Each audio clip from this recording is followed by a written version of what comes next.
Hello and नमस्कार। स्वागत है आप सभी का इस खास सेशन में जिसमें हम लोग बात करेंगे सेंटेंसेस के बारे में। इससे पहले हम लोगों ने कवर किया था कुछ बेसिक चीज़ों के बारे में, जैसे अल्फ़ाबेट्स हो गए, वर्ड हो गए, ठीक है, टाइप ऑफ सेंटेंसेस हो गए। लेकिन वो टाइप ऑफ सेंटेंसेस को हम लोग हल्के वे में पढ़े थे। आज जो है प्रॉपर उसी के बारे में चर्चा करेंगे। तो चलिए शुरुआत करते हैं आज के इस सेशन को।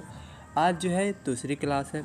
इससे पहले एक क्लास हुआ था, बेसिक क्लास था, जिसमें हम लोगों ने अल्फ़ाबेट, वर्ड्स एंड सेंटेंसेस क्या होती हैं, इन सब चीज़ों पे चर्चा किया था। अगर आपने अभी तक देखा नहीं तो आप देख सकते हैं उसको जाके। अगर हम बात करें तीसरे क्लास की तो इसमें मैंने मतलब दूसरे क्लास की अगर बात करें, तीसरा पेज है, तीसरा क्लास निकल गया क्योंकि ये तीसरा पेज है, इस पेज से मुझसे स्लिप हो गया। सेंटेंसेस कितने प्रकार के होते हैं? 5 प्रकार के। सेंटेंस कितने प्रकार के होते हैं? 5 प्रकार के। टाइप ऑफ सेंटेंस इस और 5 है ना, यानी 5 टाइप्स के क्या होते हैं, सेंटेंस होते हैं। अगर बात करें पहले सेंटेंस की तो असर्टिव सेंटेंस। असर्टिव सेंटेंस क्या होती है? विधि सूचक वाक्य क्या होती है, आगे हम लोग चर्चा करेंगे। दूसरा होता है इंट्रोगेटिव सेंटेंस यानी प्रश्न सूचक वाक्य। ये क्या होता है, इसको भी आगे चर्चा करते हैं। इम्परेटिव सेंटेंस यानी ये भी क्या होती हैं, इनको भी आगे चर्चा करेंगे। ये मैंने फेयर बनाया हुआ था तो इसी का, ये फेयर बहुत पुराना है ना, इसमें स्पेलिंग मिस्टेक भी हो सकते हैं। जब मैं 9th 10th में था तब का ये है, तो आप लोग एक बार चेक कर लीजिएगा स्पेलिंग वगैरह। अगर स्पेलिंग गलत भी होगी तो I will change it. Exclamatory sentence. चौथा क्या है? एक्सक्लामेटरी सेंटेंस यानी विस्मयादिबोधक वाक्य। ये विस्मयादि गलत लिखा हुआ है, आप लोग चेक करके लिख सकते हैं। Optative sentence. ऑप्टेटिव सेंटेंस मतलब होता है इच्छा सूचक वाक्य। अब असर्टिव सेंटेंस क्या होती है, इन पे हम लोग चर्चा कर लेते हैं। असर्टिव सेंटेंस यानी ASSERTIVE, ठीक है। सेंटेंस की स्पेलिंग तो सभी पता है। असर्टिव सेंटेंस मतलब विधि सूचक वाक्य। इसका ये कि इसमें कौन से प्रकार के सेंटेंसेस आएंगे, इस पे चर्चा करते हैं। अगर कहा जाए जिन वाक्य में किसी का होना या ना होना पाया जाए, कहने का मतलब ये है ऐसे वाक्य जिसमें कोई कार्य हो रहा हो या न हो रहा हो, ऐसा नॉर्मली चीज़ें बस हो रहा हो या ना हो रहा हो, ये चीज़ें पाई जाएँ तो वो वाक्य क्या होती हैं? असर्टिव सेंटेंस होती हैं। जैसे मैं कह दूँ कि मैं स्कूल नहीं जा रहा हूँ, इसमें साफ साफ सीधा सीधा बात है कि मैं स्कूल नहीं जा रहा हूँ, नहीं होना पाया जा रहा है, ठीक है।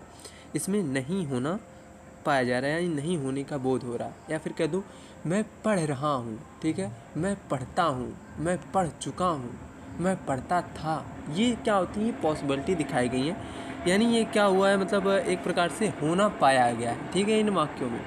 तो ऐसे वाक्यों को क्या कहते हैं? असर्टिव सेंटेंस की श्रेणी में रखते हैं। ये 2 प्रकार, यानी इसमें 2 प्रकार के होते हैं। एक तो अफर्मेटिव सेंटेंस यानी सिंपल सेंटेंस। अफर्मेटिव सेंटेंस कहा जाए या सिंपल सेंटेंस कहा जाए, ठीक है।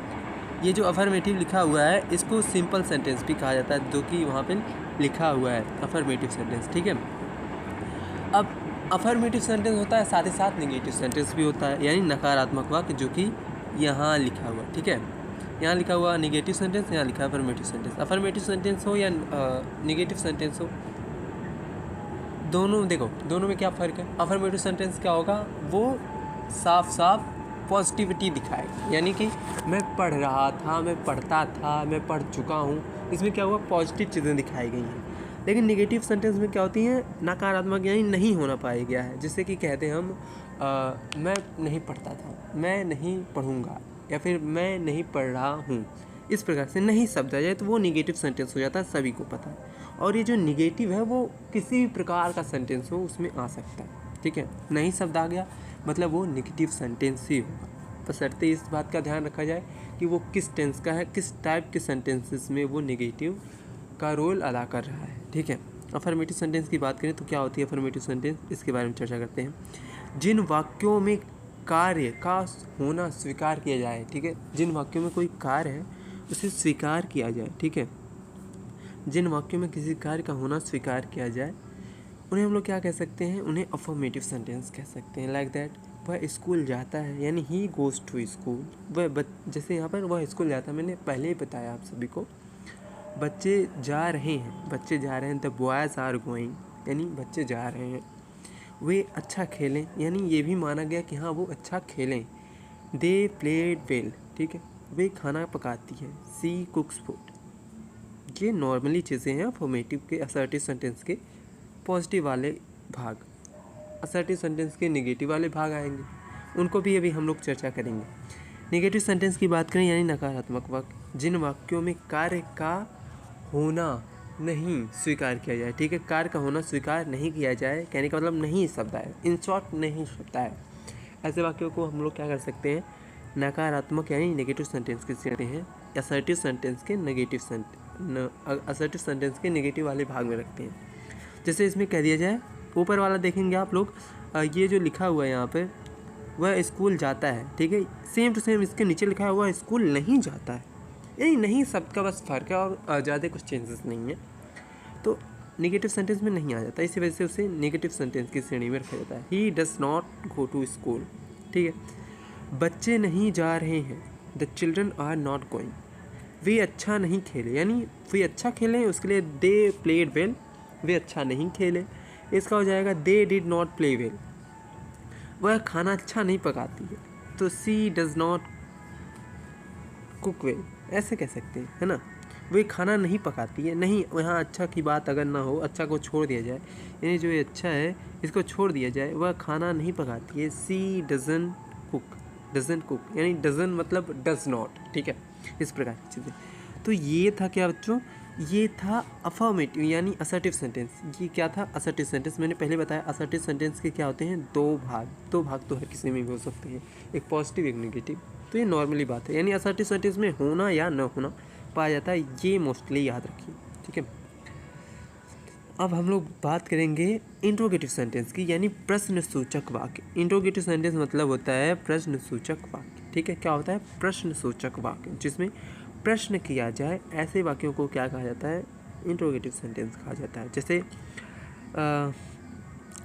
तुम क्यों नहीं नहा रहे हो, या फिर तुम क्यों नहीं नहाए, तुम कहाँ गए थे, या फिर ऐसे कहते तुम कब आओगे, तुम कैसे हो, तुम कितना खाओगे, यानी कब, कहाँ, क्यों, कैसे, फलाना, ये सब चीज़ें, यानी जिससे क्वेश्चन मार्क लास्ट में आ जाए, क्वेश्चन मार्क, है ना, क्वेश्चन मार्क है लास्ट में, जिन वाक्यों के अंत में क्वेश्चन मार्क है वो क्या हो जाएगा, बच्चों, वो इंट्रोगेटिव सेंटेंस का वाक्य हो जाएगा, चाहे वो उसमें नहीं आए या नहीं आए। ठीक है, जैसे कह सकते हैं तुम क्यों नदी में नहा रहे हो, ऐसे कहते हैं तुम क्यों नदी में नहा रहे हो, why are you bathing in the river.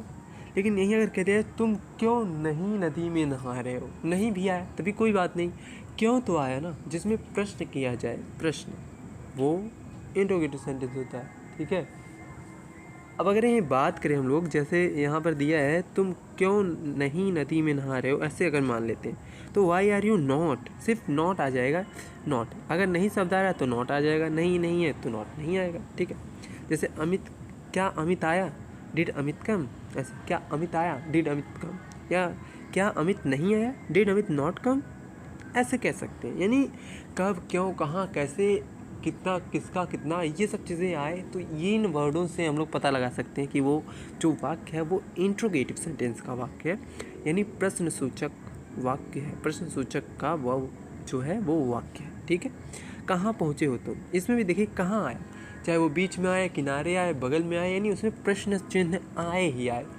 जिसमें प्रश्न चिन्ह आए वो इंट्रोगेटिव सेंटेंस का वाक्य होता है, ये नॉर्मल बात है।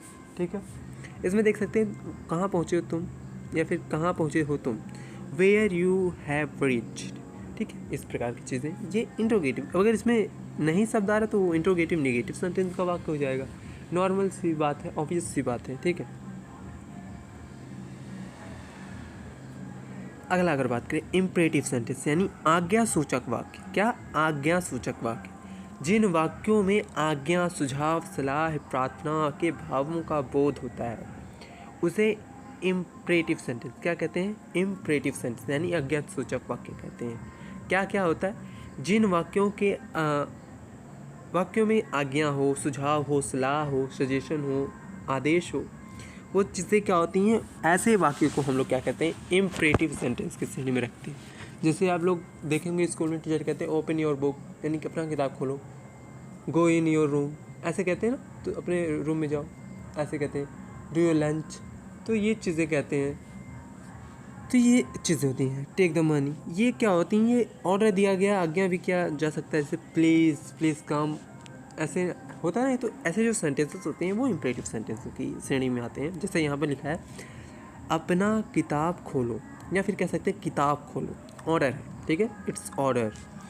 ओपन योर बुक, ओपन, ये जो लिखा है यहाँ पे, ये ओपन द योर बुक नहीं, ओपन योर बुक। अगर योर नहीं होता तो अपना किताब मतलब किताब खोलो, open the book, open the book, इस प्रकार के हो जाता है। लेकिन अपना है तो ओपन योर बुक ऐसे कह सकते हैं, ओपन योर द बुक ऐसे कह नहीं कह सकते हैं ना। ये चीज़ें इसमें क्या है, ऑर्डर दिया गया है। सफलता के लिए कठिन परिश्रम करो, है ना। इसमें देखिए क्या कहा गया है, वर्क हार्ड फॉर सक्सेस, यानी सफलता के लिए कठिन परिश्रम। इसे क्या कहा गया है, सजेशन। मैं पहले ही कह रहा हूँ, ये जो हिंदी लिखी हुई है, हिंदी या फिर इंग्लिश में थोड़ी बहुत दिक्कतें हो सकती हैं, क्योंकि ये कॉपी का है, ठीक है। अभी मुझे टाइम था नहीं तो मैं बनाता। और ये हैंड राइटिंग पहले का है, अब तो हैंड राइटिंग और ख़राब हो रखा है। लोगों का हैंड राइटिंग सुधरता है, मेरा तो और ख़राब रखा है। खैर कोई नहीं, ये अच्छा था, इसी वजह से मैंने सोचा इसे बना देते हैं। इससे पहले भी इसको चेक करके ही मैंने लिखा है। स्पेलिंग मिस्टेक है तो वो ऑब्वियस सी बात है, आप सही कर लेंगे। इसमें सजेशन दिया गया, ठीक है। क्या कहा गया है, वर्क हार्ड फॉर सक्सेस, यानी कठिन परिश्रम करो सफलता के लिए कठिन परिश्रम करो, ठीक है। अगला लिखा है कृपया मुझे पानी दे दो, प्लीज़ गिव मी वाटर। इसमें क्या कहा गया है, प्रार्थना किया गया है। तो इस प्रकार के जो वाक्य हैं जिसमें आदेश हो, आज्ञा हो, सफलता के लिए परिश्रम मतलब प्रार्थना हो, सलाह हो, सुझाव हो, तो ऐसे वाक्य क्या होते हैं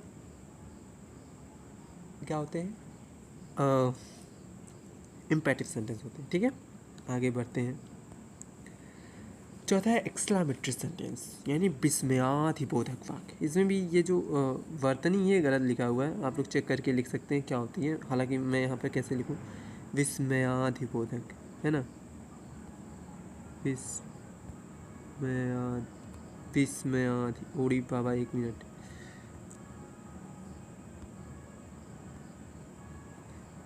विस्मयादि,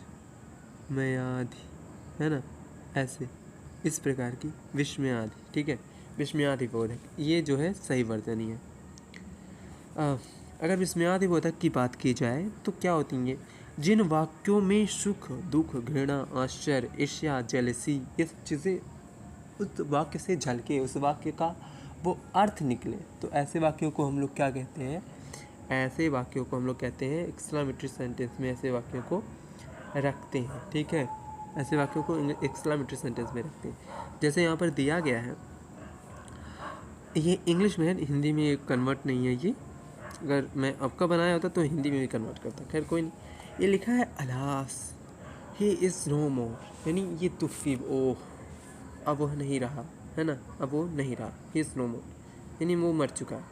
हुर्रा, यानी हर्ष की बात है, बहुत हुर्रे, ऐसे कहते हैं, हुर्रा हिप हिप हुर्रे, तो hurray, we have won the match, वाह हम लोग मैच जीत चुके हैं, ऐसे यानी खुशी की बात है। इसमें हर्ष, हुर्रा जो है वो खुशी को दर्शाता है, अलास जो है दुख को दर्शाता है, फाई यानी छिछी, he did very shameful work, यानी उसने बहुत घटिया काम किया, बहुत शर्मनाक काम किया, बहुत शर्मनाक कार्य किया। How long the train is, इसमें देखिए हाउ तो आया है, लेकिन ये जो वाक्य है इसमें क्वेश्चन मार्क लास्ट में नहीं है, ये आश्चर्य दिखाया गया, वाह कितना ये लंबा ट्रेन है, कितना लंबा ट्रेन है, ये आश्चर्य, उन्हें भी पता है कि कितना लंबा ट्रेन है, इट्स ऑब्वियस सी बात है, लेकिन उसे आश्चर्यपूर्ण ढंग से बोलने के लिए वाह हाउ लगाया गया, ठीक। What is lovely picture is it, यानी कितना सुंदर, क्या सुंदर, कितना बेहतर, कितना अच्छा ये तस्वीर है। ये इस प्रकार के जो वाक्य होते हैं ना, उन्हें एक्सक्लामेटरी सेंटेंस की श्रेणी में रखते हैं, ठीक है।